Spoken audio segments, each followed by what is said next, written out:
This podcast contains adult themes and language, and some of the things that we discuss may be disturbing to some listeners. In this podcast, we discuss sexual assault, torture, race, and murder. Listener discretion is advised.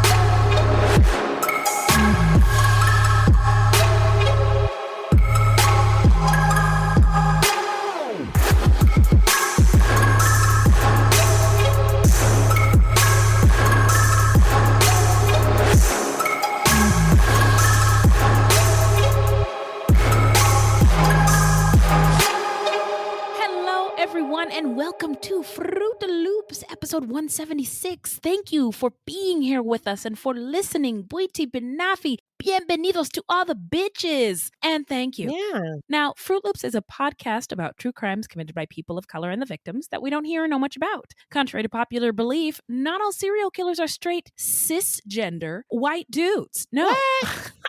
Threw myself off with all those facts. But there are many well-documented cases of serial killers of color, and Fruitloops is a podcast all about them. Now, we will take deep dives into the fascinating lives and crimes of serial killers and true crimes committed by people of color and the victims that the media and entertainment commonly leave out because the news is racist, allegedly. Turn to your neighbor and say, neighbor. Neighbor. The news is racist. The news is racist. Allegedly. Allegedly. Okay, thank you. Amen.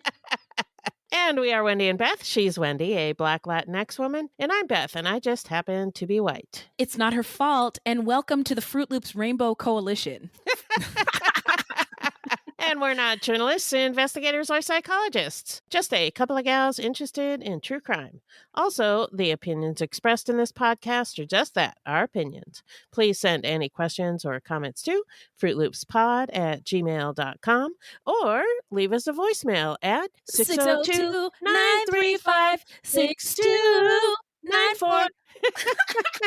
And we may feature it on a future episode. Yes, and also our website is fruitloopspod.com. We use fruitloops.pod on all the social media, and the footnotes for each episode can be found on our website. Plus, you can check that out for the different ways that you can support the show and become a Patreon. And you can also support us by supporting our sponsors. Yeah. So, who are we talking about today, Beth? Well, today we're talking about Joseph Robert Kondro, a.k.a. the Longview Serial Killer. Be forewarned, this perp's victims were children, and the crimes were horrific. So if that's triggering for you, maybe skip this one. It's okay. We're not going anywhere. We'll see you on the next one. Yeah.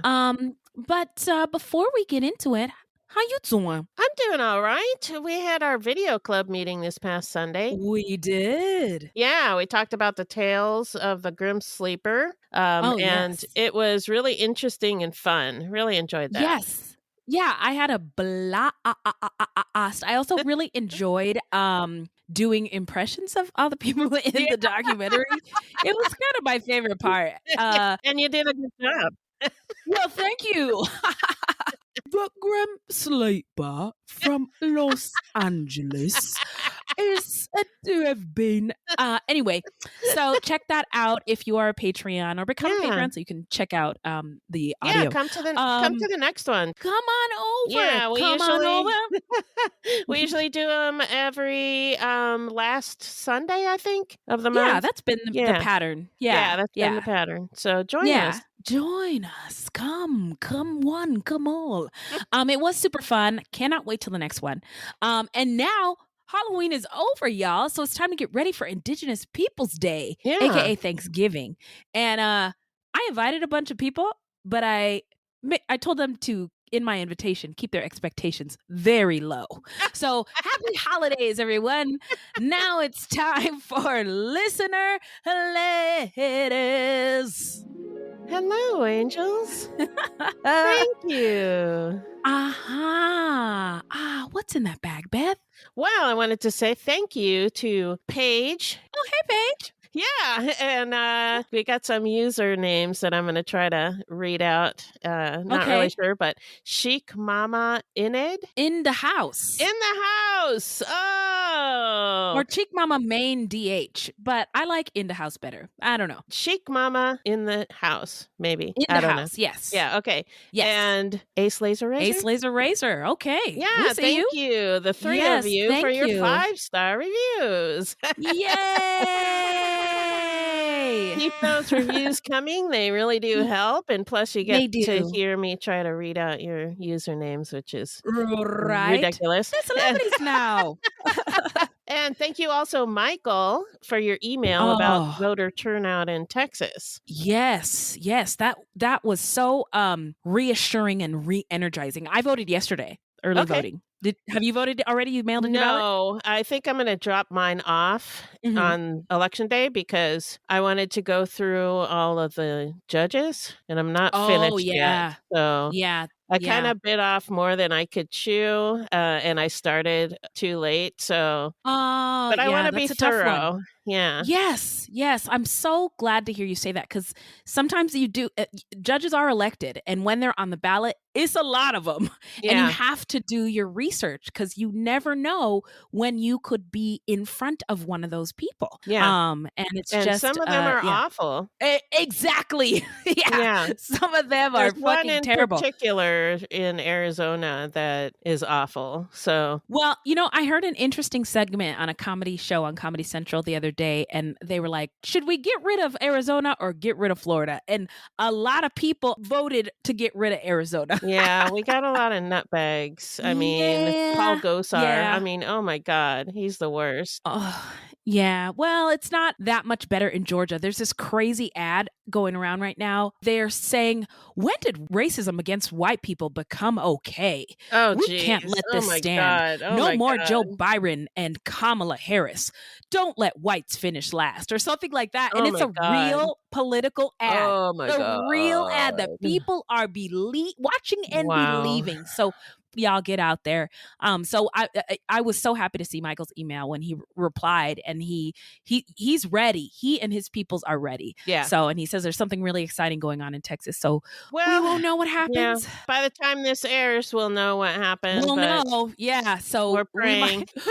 We might be crying, but I am happy about everybody I know is voting, right? Yeah. And everybody I know has a plan. Yeah. Because you can't complain if you don't vote. So hey. Yeah. Agreed. Also, we have 2 new Patreons. All right. And we wanted to thank you Patreons who joined us on our video club. Yeah. Come back for more. Yes, please do. Yeah, we got Isaac J and Tina B. So here are your tunes. Hip hop air horns now. Because again, forgetful bitch here. Yeah. And as I said on my Thanksgiving invites, keep your expectations very low. Okay. I woke up this morning feeling thankful. All the dreams that I've been dreaming done finally come through. Thanks, Isaac J. Thanks, Isaac J. Thanks, Isaac J. And that's a throwback from when Barack Obama was running for president the first time. And then Tina B, this is for you. And I say, don't fact check me. And when we pod and have some fun, like whatever, Tina B. Tina B. Tina B. Yeah. And those are for you. Yeah, thank you. Thank you for supporting our show. So now we're going to take a quick ad break and get to the story when we come back.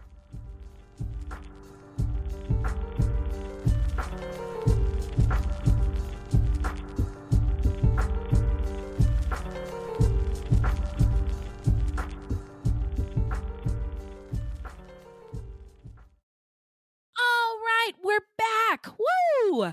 What a break. Remind us, Beth, who is our subject again? Today we're talking about Joseph Robert Kondro, a.k.a. the Longview Serial Killer. He confessed to the rape and murder of a 12-year-old girl in 1996 and the unsolved murder of an 8-year-old girl in 1985. Kondro was a close friend of both girls' families. He was also a prime suspect in the 1982 strangulation murder of another 8-year-old girl. And I got most of my information from John Douglas's book, The Killer Across the Table. And were you snuggling with it? Yes, I snuggled with John Douglas. Hello, FBI babe. And there's always this discussion about why people are fascinated with true crime. And in his book, John Douglas says, quote, "The fascination with true crime is actually fascination with what writers and philosophers call the human condition. We all want to know and understand the basis of human behavior and motivation, why we do the things we do. And with crime, we are seeing the human condition writ large and at the extremes, both for the perpetrator and for the victim," unquote. So I thought that was an interesting. Wow. Yeah. John Douglas does it again. Yep. That's it. Yep. That's it. Yep. Hard agree. He answered John Douglas. that question. Yep. I'm going to have to save that quote in my pocket the next time we get asked that question. Yeah. Well, John Douglas says. Well, yes. So now we're going to get into some stats. This one is an uncomfortable one. Yeah. And I wish that there was a more so his AKA is the Longview Serial Killer, but I wish the name was like Satan or Son of Satan, because he's so, what he did was so bad. I know. I just spit out my teeth. I'm sorry. Son of Satan from Longview. I don't know. Joseph Robert Kondro, a.k.a. Satan. A.k.a. Yes, I just made that one up. I tend to hand out AKAs when I think they're deserved, and I feel like that one's appropriate. Let me know if it sticks. So some of his victims were his friends' children. Yeah. He had 2 known victims, but is suspected of many more. And just rest in power to these young queens, these babies, really. 8-year-old Rima Traxler and 12-year-old Kara Rudd. They had families and communities that loved them. And so we, our thoughts and hearts are with their families and community. He's the suspect in the murder of 8-year-old Chyla Silvernails, and the crimes took place in Longview, Washington. He was a Chippewa man, an indigenous man who was adopted by white people, which I think is a significant part of the story. Yeah. And he died in 2012. Yep. So let's get into the setting. Take us there, Beth. Well, the setting is Longview, Washington, located in Cowlitz County, southwestern Washington, at the junction of the Cowlitz and Columbia Rivers, 50 miles north of Portland, Oregon, and about 70 miles from the Pacific Ocean. So it's inland. So the Cowlitz Indian tribe is located in Longview. Although ethnically unified as a tribal unit by geography, intermarriage, and customs, the Cowlitz people are divided into 2 main groups, the Tidnapam, or Upper Cowlitz, and the Lower Cowlitz. Both the Lower and Upper Cowlitz use the rivers and trails for trading and visiting other tribes. An important means of transportation was their blunt-nosed canoe, designed to go over rapids. That's pretty cool. Yeah. In addition to trading, the Cowlitz exchanged goods through gambling, horse racing, and large gatherings. So like fairs or powwows. Yeah. So you mean to tell me that they already had customs and systems in place running their society and they were just fine? Weird. So then what happens next? Oh, so the earliest historical accounts of the Lower Cowlitz are from the Pacific Fur Company, who arrived in 1811. Simon Plandon, he's a young French-Canadian working from the Northwest Company, traveled up the Cowlitz River and was captured by Chief Shanewa, whose village was on Cowlitz Prairie. Plamondon married the chief's daughter, Veronica, and I can only imagine that he named her Veronica, or the white people called her Veronica. Yeah. I am 100% sure that was not her name. Yeah. But they called her Veronica, and she gave birth to 4 children. It's from this family that many of the Cowlitz today trace their lineage. The Hudson's Bay Company merged with the Northwest Company, which gave them the opportunity to trade with Chief Shanawa, who controlled fur traffic through the Cowlitz corridor. In 1853, the area became part of the territory of Washington, named after, the president who owned a bunch of slaves. Anyway, in 1855, during a treaty session with Governor Isaac Stevens, the Cowlitz declined to sign away their rights. Yes. They remained on their land but had no reservation of their own. And why would they? Because they already had their own land and houses and society. Fuck off. So when war erupted in 1855 between the Native Americans and the white people, Chief Atwin Sokam, son of Chief Shanewa, was led to believe the Cowlitz tribe would be given a reservation if the Cowlitz warriors remained peaceful. So instead of joining the Yakimas and Klickitats in war, the 300 Cowlitz people were held in a detention camp on the Cowlitz Prairie under the Indian agent or overseer Simon Plamondon's care. And if you remember, he's married to the chief's daughter. Wow. So ultimately, he chose his whiteness over being a good person. Yeah. The indigenous Cowlitz men were conscripted into building blockhouses and roads, transporting supplies, and scouting, essentially slave labor. After the fighting was over, when the Cowlitz people returned to their homes, they found that their possessions had been destroyed. The promise made by Chief Atwin Stockham of a Cowlitz reservation in return for cooperation was apparently forgotten. Surprise. Yeah. Surprise. Yeah. No, not surprised. Not surprised.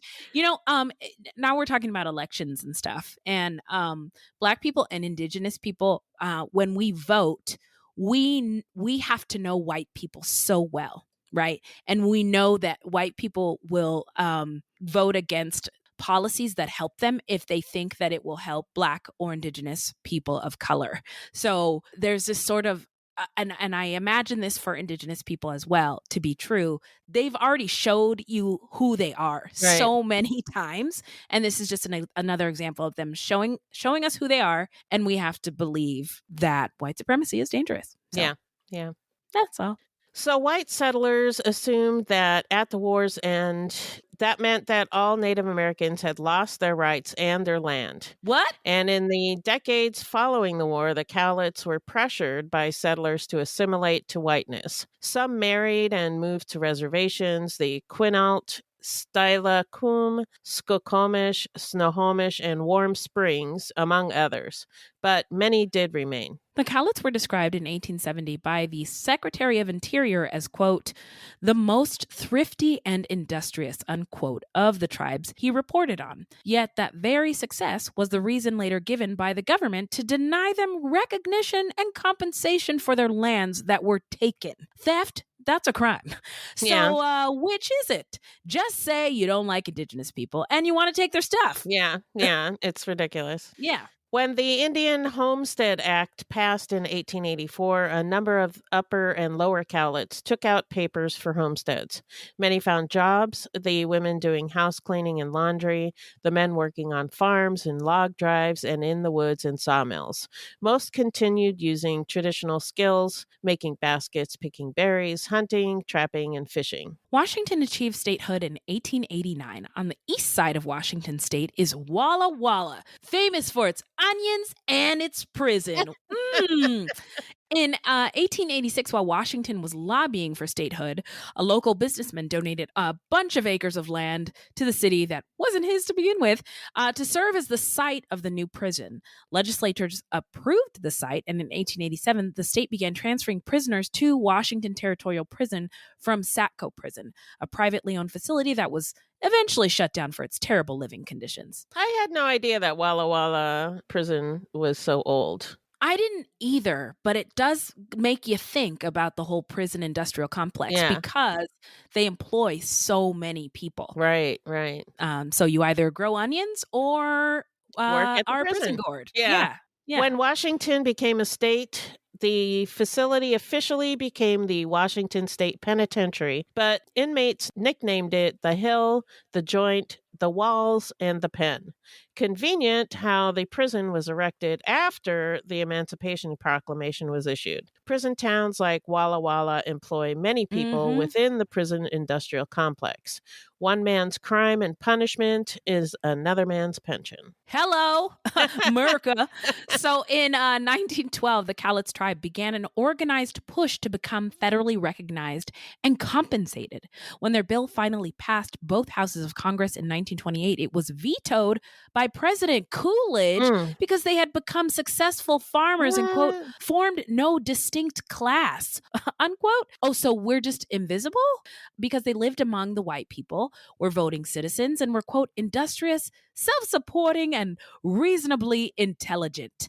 Wow. The racism in that statement is pretty obvious to me. So they assimilated like they were pressured to do, and they used that assimilation against them to deny them a reservation. They still weren't white enough to have access as citizens or even human beings. So that's fucked up. Yeah. It's shame on us. Yeah. Not good. Not good. Yeah. After a long legal battle, the federal government finally recognized the tribe in the year 2000. Are you kidding me? Nope. Wow. Today, though the Cowlitz are scattered, many still remain. They maintain kinship networks and meet semi-annually on the Cowlitz Prairie to learn more about their own heritage. The Cowlitz powwow is one of the largest in southern Washington. That is so cool. Yeah. Longview, Washington was founded in 1923 by R.A. Long of the Longbell Lumber Company. Longbell planned to build 2 mills at the site, and it soon became apparent that upwards of 14,000 workers would be needed.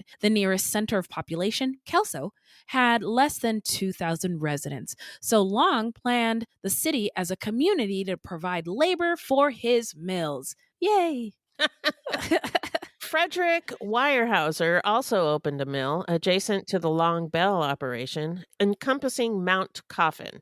Mount Coffin was a promontory that served as a native burial grounds at the merging point of the Columbia and Cowlitz rivers. It had been formed by sediment carried by the rivers and consisted mainly of sediment from volcanic rock. So in 1835, Quaker John Kirk Townsend, a naturalist and ornithologist, wrote, quote, "The burial site consisted of a great number of canoes containing bodies of Indians, each being carefully wrapped in blankets and supplied with many of his personal effects in the form of weapons and implements," unquote. There are multiple accounts of white people taking bones and stripping valuables from bodies on Mount Coffin.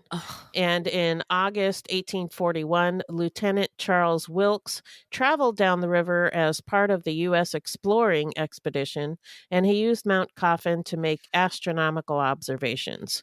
One of Wilkes' campfires accidentally set fire to and destroyed the burial canoes on the rock. Oh, wow. And then in 1929, Mount Coffin was leveled for its gravel during the construction of the Port of Longview. Well, I hope all of them are haunted. Yes. Don't they know anything? I know. All those ancestors need to I hope all the ghosts who have not been able to rest as a result of this fuckery are just haunting the shit out of these men who did this and are not able to sleep at night, or were not able to sleep at night, because that is so That's pretty fucked up. Gross. Yeah. Couldn't you and it only, I don't know, in my mind, I don't see this happening to like a cemetery with white people. No, in it. no. It doesn't people happen. would lose their fucking shit. Exactly. If It doesn't somebody just happen. like dug up a graveyard and like threw the dirt and the bodies and everything to the side because they wanted to use it for something, you know? Yeah. People would just And lose their shit. absolutely. Yeah. And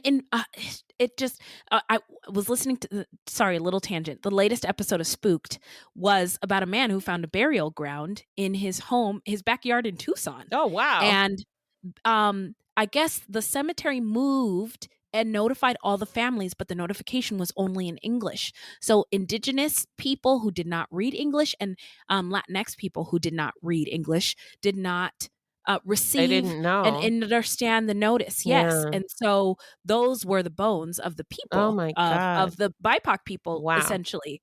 And again, this just wouldn't be acceptable for white For people. white And so people. it shouldn't be Yeah. acceptable for Anybody. any people. Yeah. Yes. Any human. So Yes. Long's 2 sawmills were dismantled in 1960, but Weyerhaeuser continued pulp and paper board manufacturing. In 1964, a federal lawsuit was filed against Weyerhaeuser in Longview, Washington, for, quote, discharge of refuse into navigable waterways, unquote. In 1979, the United States General Accounting Office listed the Weyerhaeuser Company in Longview as a potential Superfund site caused by metal contamination. The Superfund program is designed to investigate and clean up sites contaminated with hazardous substances. So you start out with these indigenous communities who try to protect the environment, and this is what you end up with. Just this kind of pollution and fuckery. Yeah. And we're at the point now in 2022 where it is it's affecting all of us. Yeah. I think maybe the government and industry was thinking they're not going to know, they're not going to It's gonna care. be It's fine. just in brown neighborhoods. It's just Yeah. in black neighborhoods. There, I wouldn't want a factory in my backyard, but No. look, this is just what it is. But now that it's affecting everybody, including people White who people. are white, yes, this is a terrifying problem that indigenous people have been warning the world about since this started. Yeah. So at the time of the 2020 census, Longview's population was about 38,000. It is approximately 83% white, 2% black, and a little over 1% Native American. And there are more Asians in Longview than Native Americans at approximately 2%. And here's a fun fact. Longview is home to the Nutty Narrows Bridge, built in 1963 by Amos Peters. For many years, it was the only bridge in the world designed and built strictly for squirrels. Oh, I love that. Oh. The bridge's purpose was to avoid squirrel casualties on the busy streets underneath. Longview began an annual festival known as Squirrel Fest in 2011. Squirrel Fest? Squirrel Fest! 6 bridges similar to the Nutty Narrows were constructed in the 2010s around Longview for use by squirrels. Wow, that is really something. Yeah. Way to go, Longview.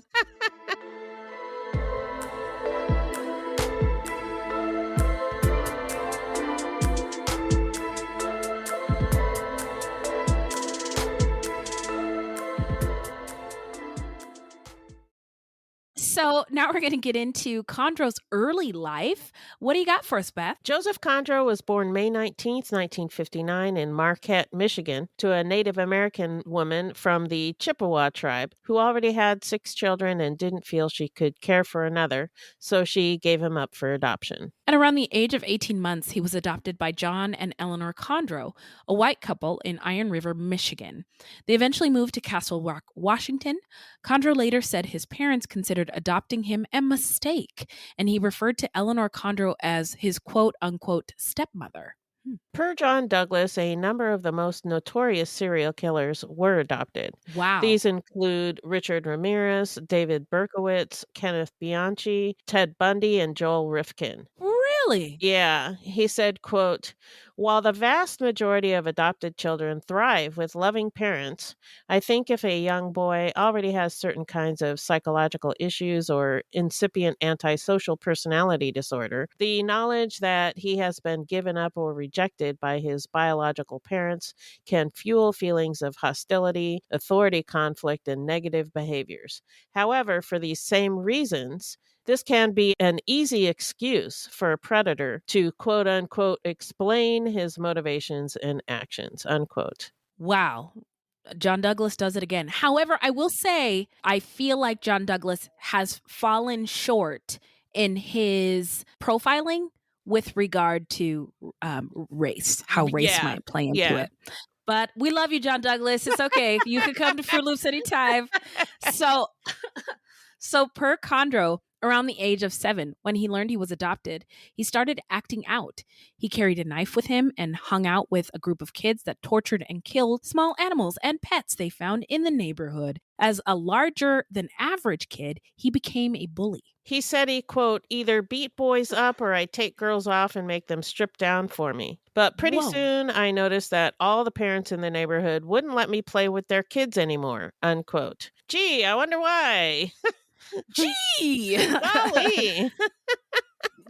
Gee! There's a Real Housewives of Beverly Hills, and she always Her name says is G. G. No, her name is I don't know what her name is, but her husband is PK, and she always says G.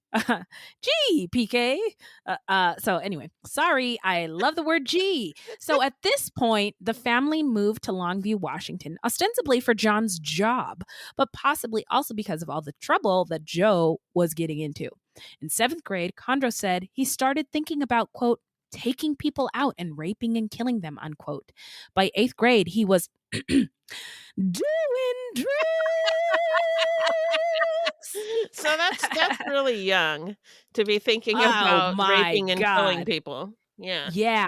That is really and this young. is even like before the internet, right? And porn could totally fuck up your idea of sexuality and what sex should be. Yeah. And so that is messed up. That's out there. Yeah. Yeah. Joe later claimed that his adoptive parents were very controlling people. Quote, I remember telling my mom I didn't want to go to church anymore, and she made me do that. They would force me to do stuff, and they would yell amongst each other a lot, abusing each other mentally. They would always yell at each other, unquote. It sounds kind of normal to me. Wait, parents yelling at each other? The controlling. I mean, like parents telling you what to do. What parents don't tell you what to do? I'm because Beth, I saw this in the script and I couldn't wait for you to like explain because I was worried you were going to shatter my whole thought of your idyllic childhood. No. Like your parents yelled at each other. Well, I mean, they yelled at each other sometimes, but not in my mind. They didn't. It wasn't very often, but people argue it. That is normal. But it was more you were referring to parents making kids like go to church or go to school. Oh my God, they made me go to school. I got it. How dare they? How dare they? Yeah. Okay, well, I'm glad you clarified because I was concerned. So, well, parents are human beings too, but humans should be kind to other human beings, right? Right. Anyway, that's why I said that because I was like, wait a minute. Okay, anyway, so he blamed other people for trying to control him. Quote, a lot of people in my life were trying to control me. All of my girlfriends would always want me to change. My mom wanted me to change. My dad wanted me to change. All my friends thought I should change, unquote. So maybe it's you.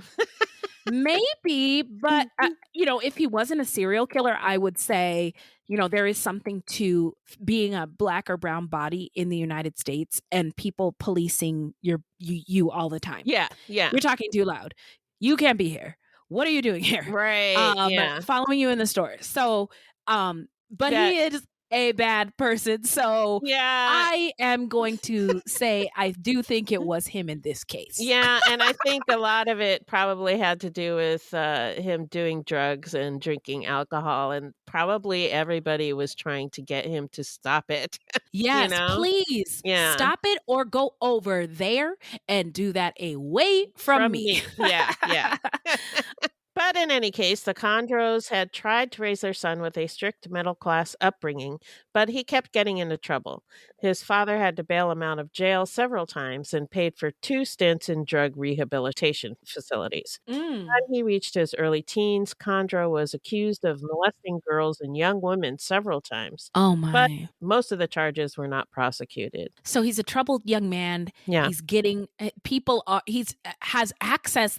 He's lucky that he was adopted by white people and middle class because he had access to help. But it didn't help. It doesn't sound like it took. No. As an adult, Kondro worked as a mill worker, a house painter, and a laborer, but he frequently did not work at all and had figured out ways to sponge off his friends, ex-wives, and girlfriends for extended periods of time. A mooch is Yes. what I would Yeah, say. he was a Call him. mooch for sure. Yeah. Later asked why he chose children as his victims, he said, quote, "I think it's just the convenience of the situation. You know, children are very trusting and stuff. And I was very close to their family members. And, you know, I just played on their trust," unquote. That's horrifying. Yeah. Per John Douglas, quote, "My instinct was that his feelings of personal inadequacy drew him to victims with whom he could feel equal. We are all familiar with milder versions of this, such as the guy who graduates or doesn't from high school but keeps coming back to hang around with younger kids who will look up to him when his peers don't or won't. But the strategic reason for targeting young girls was simply that they were easy prey," unquote. Yeah. Y'all, it ain't safe out there. It ain't safe. It is not safe for any of us. So now we're going to get into the timeline. Hit it, Beth. Chyla M. Silvernails was born on October 13th, 1973 in Cowlitz County, Washington. The second grader was the youngest daughter of Don, a truck driver, and Blanche Silvernails. Chyla's mother reminisced, quote, "She's a happy-go-lucky little girl. She's just plain full of life," unquote. She was last seen by her mother on April 20th, 1982, while on her way to board the school bus. Chyla did not arrive on the return bus, and her sister found her new lunch pail at the bus stop. The family grew concerned, and the police were informed. The police dispersed teams to conduct a search. The following morning, a search dog found her partially clothed body at the bottom of a ravine that was located about 3 miles from her home. There were no stab or bullet wounds on her body. No arrests were made. Kondro had dated Chyla's mother. Rima Danette Traxler was born on November 9th, 1976 in Longview, Cowlitz County, Washington. In third grade at St. Helens Elementary School, she loved going to school and her art class especially. Oh. Rima was last seen by a neighbor living 2 blocks from her home on the afternoon of May 15, 1985. After showing the neighbor her art project, the 8-year-old proceeded toward her house but never got home. Kondro was an old high school buddy of Rima's stepfather, Rusty Traxler, and a good friend of the family. On the morning of her disappearance, Kondro was having a beer with Rusty. When her mother, Danelle Kine, began to worry about her daughter not coming home, she walked to the school to retrace Rima's route, but saw nothing. Danelle went to Kondro's house to ask if he'd seen Rima, and even used Kondro's phone to call the police. Around the time of the disappearance, Kondro was seen in the vicinity driving to a convenience store to buy beer and cigarettes. He was questioned by the police, but there was nothing to tie him to the missing child. The police, volunteers, and her family mounted a massive search, but never found her. And I believe Kondro also participated in the search. Yeah, he did. Fucked up. Yep. The case remained open and unsolved, although Rusty was the main suspect, which was fine with Kondro, even though Rusty was supposed to be a good friend, because that meant that police were not looking at him. Ugh. Son of Satan. Here he goes again. In September 1991, while staying with a friend, Kondro sexually molested 2 girls, a 7-year-old and a 10-year-old, as they slept on the living room floor. At a friend's house. Wow. Yeah. Kara Patricia Rudd was born on March 26, 1984 in Longview and was a student of Monticello Middle School. She was last seen by her friend Yolanda Patterson on the morning of November 21st, 1996. At the time, Kara and Yolanda were living in the same house together, along with Kara's mom, Janet LaPrey, and her live-in fiancé, Larry Butch Holden. Yolanda was Larry's niece, and he had guardianship of her and her brother, Nicholas. Kondro was a close friend of Kara's mom and often stayed with the family. He'd been staying with the family until about a month before Kara's disappearance. By this time, the 37-year-old Kondro was the father of 6 children by 3 different women, and he didn't regularly support any of them. Oh my goodness. That is a lot of kids to not support, especially. Yeah. Kara called him Uncle Joe, but when his drinking and drug use became intolerable, Janet and Larry threw him out. Janet later said Joe used to come on to her when Larry was away. Ew. So he's a sick guy. Yeah. Yeah. On the morning of November 21st, Larry had dropped both girls off at school at 7:15. The school wasn't open yet, so they were hanging out in the yard. Around 7:30, Kondro pulled up to the sidewalk in the school parking lot in his gold 1982 Pontiac Firebird. According to Yolanda, she went over and leaned in the window on the driver's side while Kara got into the car on the passenger side. Shortly afterwards, Kondro rolled up his window, apparently so that he and Kara could have a private conversation. When Kara got out of his car, she told Yolanda she had asked Joe if he would take her out to Farmer Pete's place in nearby Willow Grove so she could play with the piglets. Yolanda and Kara had skipped school a few weeks earlier to go with Kondro to an abandoned house near Willow Grove where there were a lot of cats and kittens. On that day, he had told the girls to walk away from the school so he could pick them up where no teachers could see, which they did. Kara asked Yolanda if she wanted to come along to see the piglets, but Yolanda said she was afraid of getting in trouble, so she declined. Kondro left in his car without the girls. The last time Yolanda saw Kara, she was walking east on Hemlock Street, presumably to meet up with Kondro. Yolanda then went into the school building. So now we are going to get into the investigation and the arrest. What, Beth? When Kara did not come home, Janet immediately thought of Kondro and even accused him of abducting her daughter. A conversation that was recorded by a malfunctioning answering machine in Janet's home. For some reason, it kept running even after she picked up the phone. Ooh, lucky though. Right? Yeah. Law enforcement also focused on Kondro. He was questioned by police and admitted he had seen Kara and Yolanda outside the school that morning and had pulled up to talk to them. Why is a grown man with no children going to a school? For bad reasons. Yeah, it's not good. No.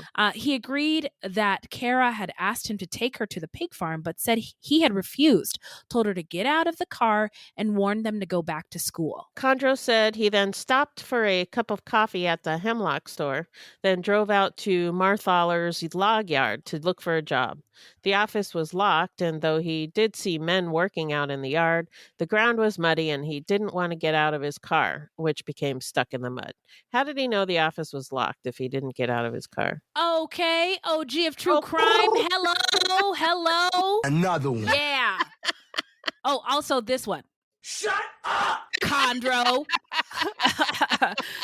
But detectives later questioned two clerks who worked at the Hemlock store and knew Kondro, and they said that they had not seen him at the time he said he'd been in there. And an employee at Marthaler's said he would have seen anyone who came in the single entrance to the log yard, and Joe Kondro's gold Firebird had not been there. Detectives interviewed Julie West, Kondro's ex-wife, with whom he had 2 children and with whom he was currently living. Julie told them Kondro was subject to violent rages and had assaulted her on a number of occasions. This included tearing her clothes off one time when she was pregnant with their child, ripping a sink off the bathroom wall. Oh my God. Oh, yeah. And threatening to rip the phone out of the wall when she said she was going to call the police. She finally obtained a restraining order against him, which led to their divorce. That didn't end their relationship, though. Julie said that around 11:45 on the morning of Kara's disappearance, Kondro came over to her house to take their son to school. When Kondro returned about 12:30, he asked her to take a ride with him to apply for a job at Industrial Paints. As she got into the car, she noticed a hairbrush under the seat. She described it as black with white bristles that were black at the tips. Some of the bristles were missing, and the others appeared chewed up. Later in the day, she spoke with Janet and asked if Kara had a hairbrush like that. Janet said Kara always carried a hairbrush and that she thought it sounded like hers. As they passed Marthaler's log yard, Kondro commented that he had stopped there earlier to ask about employment, but didn't get out of the car because of the mud. West noted that there wasn't any mud on the tires, fenders, or body of the Firebird. And to that I say, Shut up! So Ray Hartley, the lead detective on this case, learned that Kondro had been accused of molesting a friend's daughter 2 years prior, but had been acquitted. And also that he had been fired from a job in a lumber mill for doing drugs in the parking lot. Around the same time, he had trashed and wrecked the inside of the home of a woman he was dating. Another woman, Crystal Smith, who had dated Kondro the previous spring, told detectives that he got mean when he drank and even referred to himself as Diablo at such times. Oh, Wait a minute, Diablo, the AKA Satan. did stick. It works. Oh my God, look at that. Look at God. Okay. She recalled a barbecue in the summer when he had too much to drink and started slapping around another girlfriend. Wow. Elizabeth Ann Ford, another woman with whom Kondro had lived on and off for about 7 years and with whom he had a child, said he had gotten into a fight with her brother and broke his jaw and 3 ribs. Wow. Golly, I've never understood people who resort to physical violence. Yeah. Just walk away. Especially this much. Yeah. He had also torn a wood stove away from the wall. Wow. And thrown it. Repeat that, thrown it at her brother in an uncontrollable rage. Wow. Oh my God, that's terrifying. She ultimately got the sheriff's office to tell him to leave her alone. Wow. Oh, I'm so sorry. That's awful. Yeah. Kondro's current girlfriend, Peggy Diltz, who had a daughter with him, did not want to cooperate with the police and forbade them from speaking to their daughter, Courtney, alone. Peggy Diltz finally had to speak to police at the station, and when she did, she revealed that Kondro had asked to borrow shovels from her garage. When police checked the garage, 2 shovels were missing. Uh-oh. Sus. Yeah. That's sus. Yeah. So when the police were finally able to interview Kondro's daughter, Courtney, she told them that her father could be, quote, kind of mean, unquote, and that until he moved in about 2 months before, she hadn't really known him well, and she called him Joe rather than Dad. He had slapped her on occasion and thrown her around for talking back to him.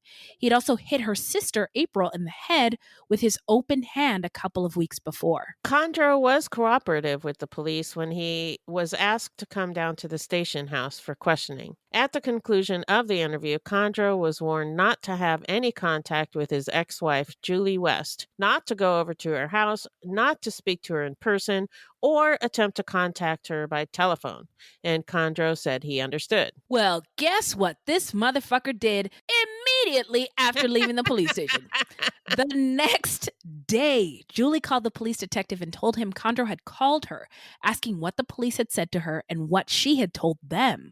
Julie told the detective that she was very afraid of Kondro because of his violent nature, saying, quote, I don't know what he will do when he finds out I talked to the police, unquote. That afternoon, the detective arrested Kondro for tampering with a witness.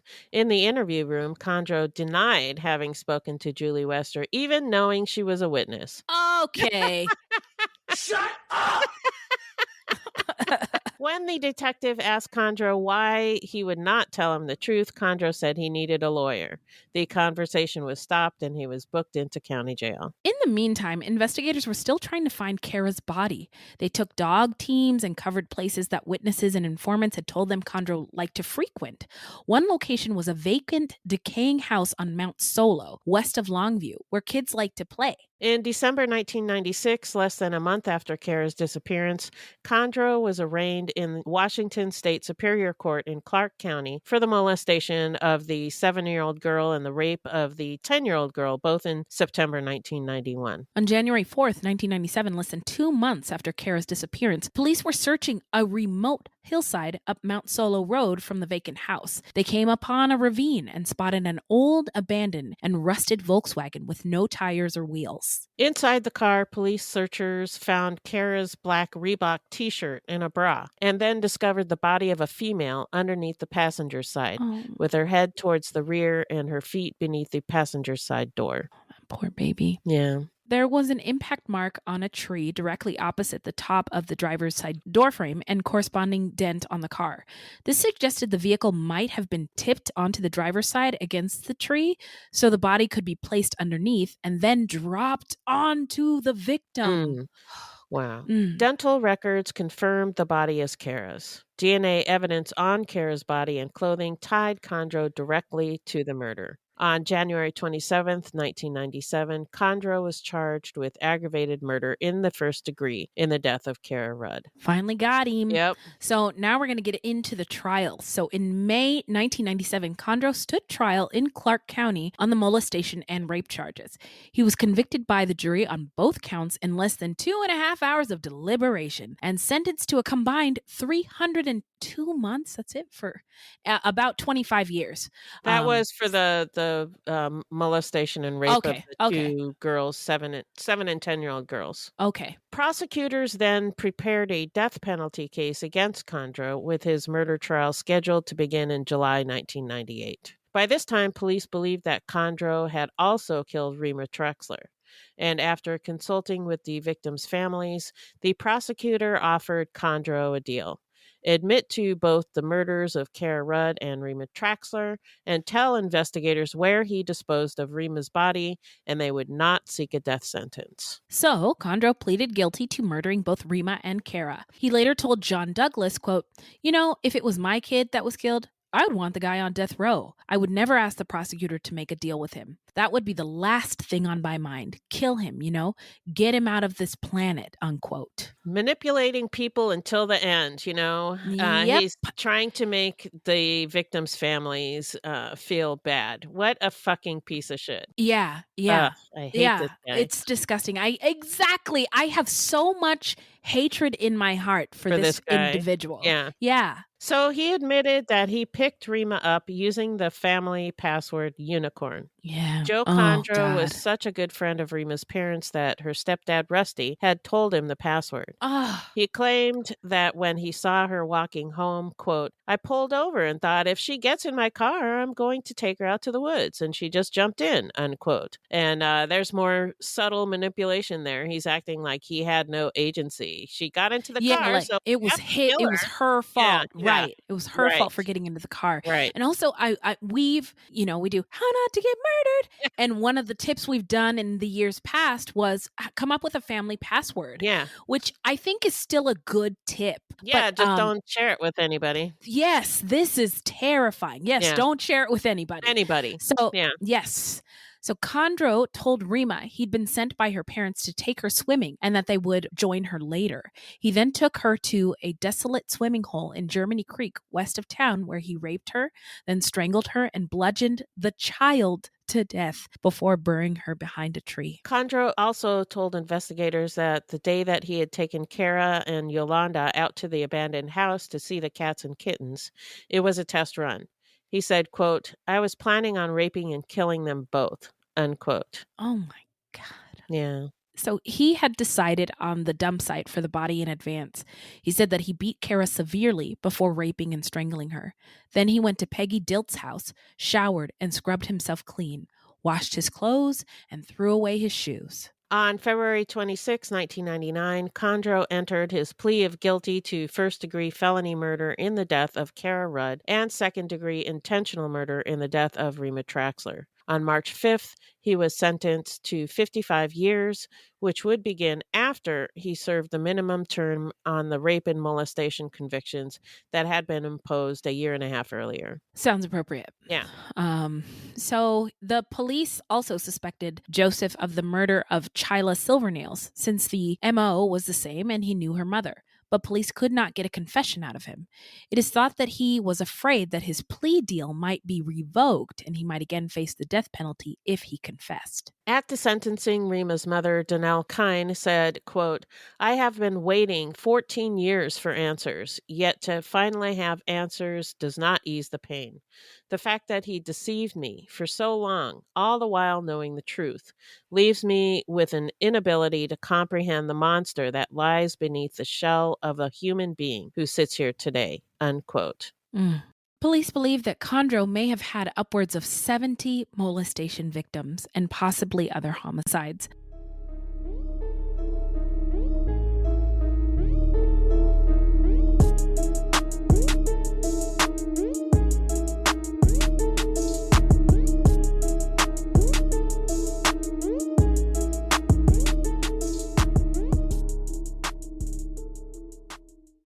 So now we are going to get into where are they now? Tell us, Beth. Kondro was housed in Washington State Penitentiary at Walla Walla. He never showed remorse for his crimes and said that he might kill again if he ever got out of jail. Okay. In a 1999 prison interview, Kondro said, quote, "If you hook up a meter to my emotions, they're flatline. I don't know where my emotions are. I couldn't give a damn what anybody thinks," unquote. While imprisoned, he was interviewed by John Douglas for an MSNBC show called Mindhunter. Not the Netflix TV show Mindhunter. Oh. But the Netflix show is based on John Douglas from his book Mindhunter. Is that confusing enough?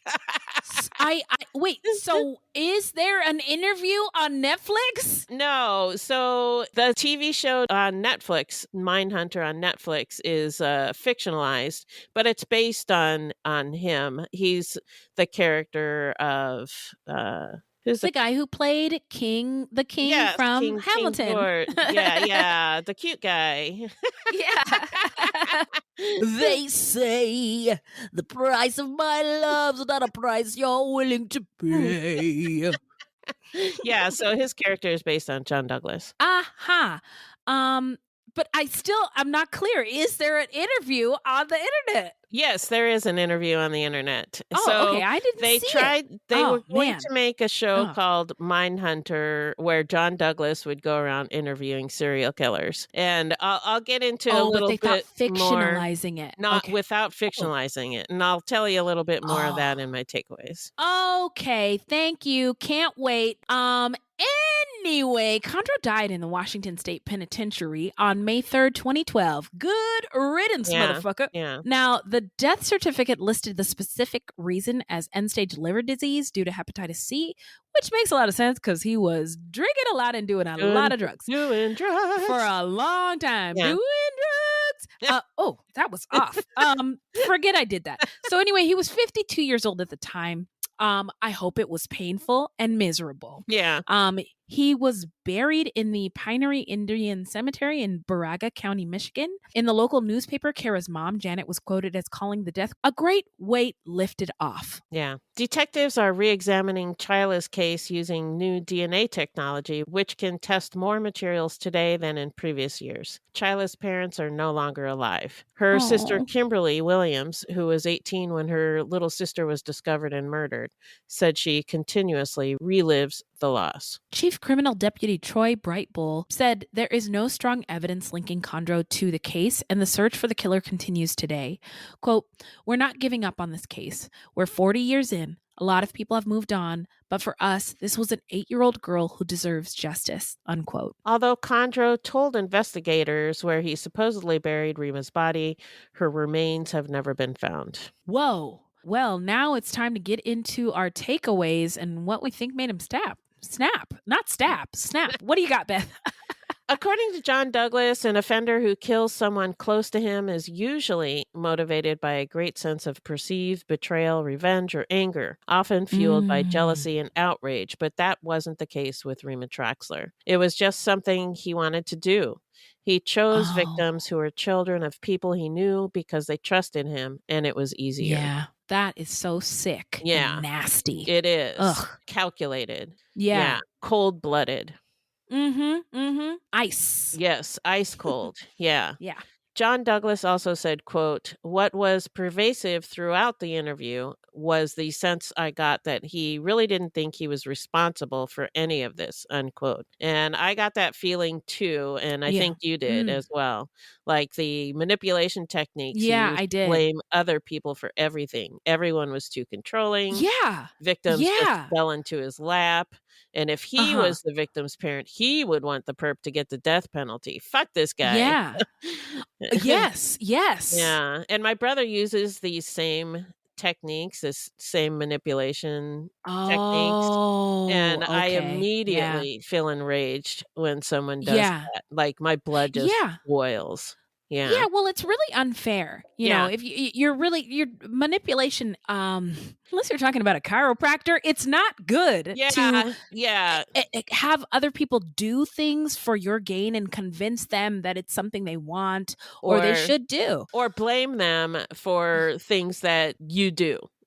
Right. You're Right. doing bad things, but you're making it sound like it's everybody else's fault, and it Right. makes me Yeah. sick. I hate it. Yeah.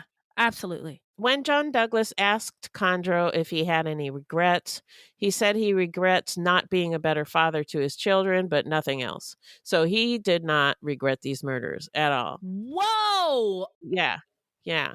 He didn't regret anything. Wow. Okay, hang on a second. Shut up! Not you, Kondro. Right.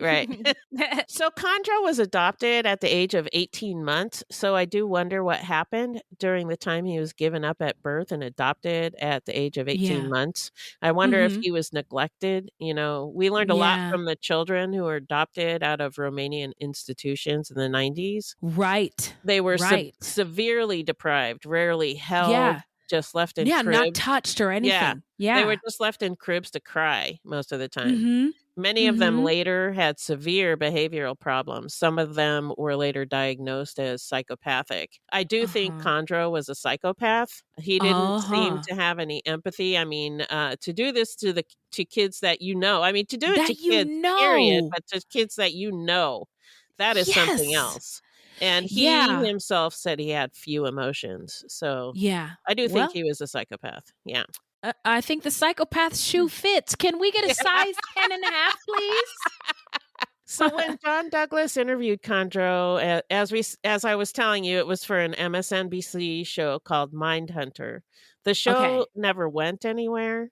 Douglas said, Oh. quote, "When the executives at MSNBC saw the interview tapes, they were much more impressed with Joseph Kondro's performance than with mine. Oh, interesting. Okay. They wanted me to be confrontational, to get in his face and register outrage over the horrible things that he'd done," unquote. So basically, they wanted him to be Piers Morgan, which would have Oh. counterproductive to what Absolutely. he was We don't get doing. any information when Piers Exactly. Morgan interviews anybody Right. because he's not a real anything. A journalist, interviewer, good person. Take your pick. Yeah, none of those things, None yeah. of those things. So and Professional. Like, come on. I'm glad you pointed that out. 'Cause Yeah. I mean, I know that we in the Fruities would have loved to To see see that. this. Yeah, I actually did Yeah. find a clip on, Oh, I you think it was on did? YouTube, so, I'll put that in the show notes. Yep. Okay, right on, right on. Well, I'm glad you brought up FBI Bay John Douglas. I listened to an interview where he was talking about this case and Uh-huh. hurting his friends' kids. And he said something like, they're easier because they won't fight back. They won't fight you because they know you. Right. And I just was so disgusted Yeah. by that fact.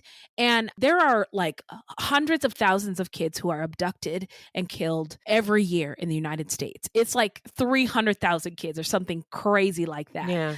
And most of them are Black and brown, by the way. But that aside, most of them are also harmed by people they know and family members. Yeah. And so we have this idea, the satanic panic, whatever you want to call Stranger it, danger. that it's, stranger danger, that it's out there, right? Right. And it oftentimes, most of the time, is not.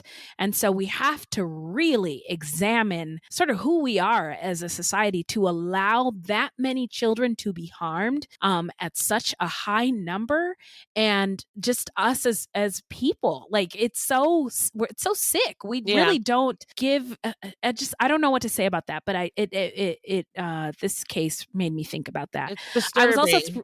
It's extremely disturbing. And I hate it here, and I would like to be excused. I ask every week, and it never happens. And I mentioned the password part, which is terrifying because it's not a foolproof tip. But really, if you have a family password, which I'll get to in the how not to get murdered part, don't share it with anybody. Yeah. And if you have to share it with somebody, like somebody has to go pick up your kid from school for some reason or another, then change it. Consider changing it strongly. Yes. And then also I thought it was interesting because we interviewed a serial killer at one point, Right. and he expressed the same kind of thing. The victims made me do it. The victims chose him. It's their fault that they ended up in so my clutches. Yeah. And that is extra evil, cold-blooded, and awful. Yeah. I agree with you. Hard agree on your thoughts. I think it can't be unsaid about the fact that he was adopted and that 18 months in between. And I also we don't know what kind of trauma he may have experienced, but transracial adoption is also a traumatic experience. Can be if the parents who have this Black or brown or LGBTQ child and don't love and support him or her or them in the ways that they need or that they would have gotten if they were still within their own community. And so I wanted to mention that he was betrayed by the adults and systems that should have protected him when he was a baby. And they didn't. And I also wanted to comment on the stolen history and the stolen land and the broken treaties and the murderous white people and the subjugation of indigenous people. Aren't those crimes? Yes, I would say so. Is anybody going to jail for those? No, I don't know. No. Anyway, now it's time to talk about how not to get murdered. If you love true crime and you don't want to die, here's a tip for you. This segment is not intended to be victim blaming. We thought of this segment because I read somewhere that a lot of people listen to true crime because they want to know what they can do to be safer. This is not meant to blame the victims. It's just learning from other people's experiences. So some of these might be oldies but goodies, but I found an article for safety tips for kids. And as I mentioned, most kids who are murdered and kidnapped are victims of family members and people they know. I found this on parentstock.com, a safety guide. Just a couple things. We'll link up to the article in the show notes, but teach kids to always stay with you in public places, never wander off. If they do get separated, I tell my kids to find a mom with kids. Find a Black mom with kids or somebody with kids. Yeah. Or next resort is a security guard. Next resort is a police officer, and stay with them until you're reunited. Help them memorize their phone number and address. So if somebody can help them, if they're asked, how can I get you back to your people? Yeah. Keep recent photos of your kids on your phone or on hand in case you need them for identification purposes. Explain what constitutes appropriate touching, and that no is a word they can use anytime they feel uncomfortable, unsafe, or scared, even with you as their parent. Yeah. Cool it on the social media posts of your kids, because sickos are out there on the internet looking and watching, and all it takes is one predator to say, "Oh, I saw you and your mom love ice cream. I'm going to go get you some ice cream. You want some?" Yeah. That's all it takes is them to get a little bit of information about you and your family on the internet. And trust your gut, and teach your children that they can trust their guts too. That's something I wish somebody would have told me when I was a child, that I could trust my gut too. Right. So those are just some of the tips in the article. But that's all I got. Good ones. Okay, well, oh my God, my favorite part of the show, shout out time, where we shout out any content by BIPOC people, LGBTQ people, anybody else marginalized, or any true crime goodies. Now, I know we're past spooky season, but I don't give a fuck. I watched Nope. It's finally streaming. It's a Jordan Peele horror movie, and I have found his film. Just so enjoyable. We did a bonus episode on Jordan Peele movie Us a while back. Yeah. And he does it again. Also, The Barbarian Girl. Have you watched this? Yes. Oh my God. Yeah. What a ride. What a ride. We had a time last night watching Barbarian. Wow. So I just can't recommend it. Those are two horror movies starring Black people of color. Right on. So, and there you go. What do you got? Well, I found this on the Cowlitz Indian Tribe website. I didn't know about this, so I thought it was pretty exciting. The Cowlitz Indian Tribe is featured in a new Netflix animated series called Spirit Rangers. Oh, Joey Clift. Oh, yes. Yeah. I know. He's been working on it for a long time. Yeah. So it's out. Yes, it's out. Oh. I'm so excited. It was released on Indigenous Peoples Day, Monday, October 10th. So it's Fuck on yes. Netflix. It's called Spirit Rangers. It's for kids, but check it out. Oh my God, I'm so excited. I follow Joey Clift. Oh, cool. And I just think he's so funny. He's and such a good writer. He's in the Cowlitz Indian tribe. Oh, I didn't know that. Now you know. Didn't know that. Yeah. I did not know that. And I just am really excited. I think that's so great. So just to recap. Did you I have one more. Wanted to say something else? Okay, sorry. I just wanted to tell y'all that the documentary that I mentioned on a previous episode about Jerry Falwell Jr. is out. It's on Hulu and it's called God Forbid, the Sex Scandal That Brought Down a Dynasty. And it is nuts. Okay.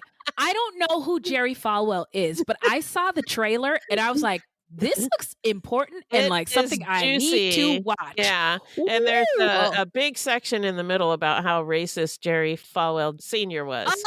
There you go. There you go. I could have told you that. He's got 3 names, Jerry Falwell and Sr. So enough said. Enough said. I already know. I have the evidence right there in the name. So just to recap, those are Nope. Streaming is a streaming movie wherever you purchase streaming movies. Barbarian, I saw it on Prime. A Netflix animated series called Spirit Rangers.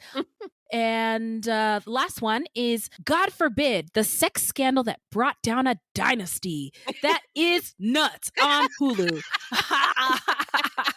Oh, friend, not again. We're here. No. Yeah. Oh my God. Well, until next time, Beth, where can the people find us? Our website is fruitloopspod.com, and we use Fruit Loops Pod for all of our social media. Join our discussion group on Facebook at Fruit Loops Pod Discussion. And if you want to support the show, you can send us a donation on the Cash App. Just Google Fruit Loops Pod Cash App, or you can become a monthly patron through Patreon. And as always, we have merch for sale on our website. That's right. Now, this is a weekly podcast, and new episodes drop every Thursday. So until next time, look alive, y'all. It's crazy out there.